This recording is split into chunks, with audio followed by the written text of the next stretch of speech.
কোনো কাজকে আমরা ছোট করে দেখব না। যে কোনো কাজ করো না ভাই, যে কোনো কাজ করো তা যেন হয় সবার চেয়ে সবচেয়ে সুন্দর। কুঠার নিয়ে জঙ্গলে যাও, গায়ে অনেক শক্তি আছে, কাঠ কাটো, এই কাঠ কেটে বাজারে বিক্রি করো। শ্রমিকের ঘাম মাটিতে লাগার আগে, শুকিয়ে যাওয়ার আগে তাদের পারিশ্রমিক মিটিয়ে দাও, কেননা তারা যদি বদদোয়া করে তোমার জীবনকে জাহান্নাম বানিয়ে দিবে কে? আমরা নিজেদেরকে কর্মঠ করে, কর্মজীবী হিসেবে, শ্রমজীবী হিসেবে নিজেদেরকে প্রতিষ্ঠিত করতে চাই। রাজি আছো মুসলমান? সব নবী কর্মঠ ছিলেন। বিষ্ণু ঈসা ইসলাম বললেন, পৃথিবীতে এমন কোন নবী নাই যেই নবী বকরি চড়ায় নাই।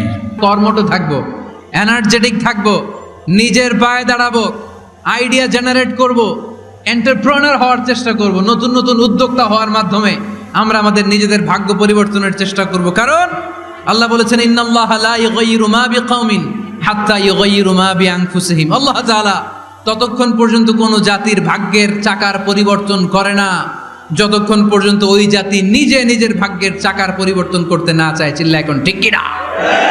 বিষ্ণু ঈসা ইসলাম শ্রমিকদেরকে ভালোবাসতেন। শ্রমে কোনো লজ্জা নাই, লজ্জা হচ্ছে অলসতায়।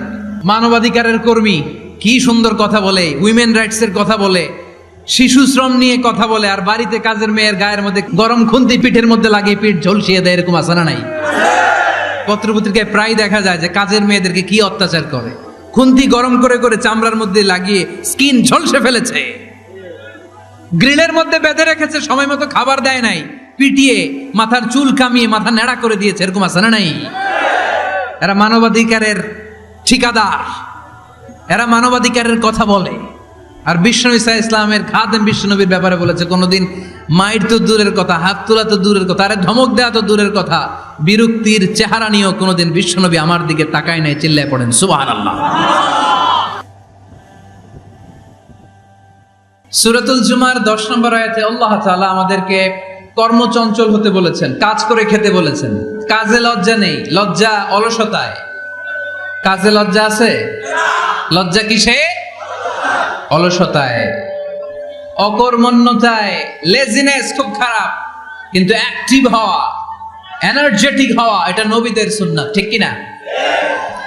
তো এই আয়াতের মাধ্যমে আল্লাহ তাআলা গোটা বিশ্বের মানুষদেরকে কাজের প্রতি উৎসাহিত করেছেন। আল্লাহ বলেছেন, ফাইদা কুদিয়াতিস সালাতু ফান্তাশিরু ফিল আরদ আবতাগু মিন ফাদলিল্লাহ। যখন সালাত শেষ হয়ে যায় তখন তোমরা জমিনে ছড়িয়ে পড়ো, প্রত্যেকে প্রত্যেকের ওয়ার্ক প্লেসে চলে যাও, কাজ করো। আবতাগু মিন ফাদলিল্লাহ, আর আল্লাহর দেয়া ফদল তালাশ করো, রিজিক তালাশ করো। মসজিদের ভিতরে রিজিক আছে? কথা কয় না। মসজিদে গেলে কি টাকা পাওয়া যায়? খাওয়া পাওয়া যায় না। খাবার উৎপন্ন করতে হয় মসজিদের বাইরে, এ জমিনে।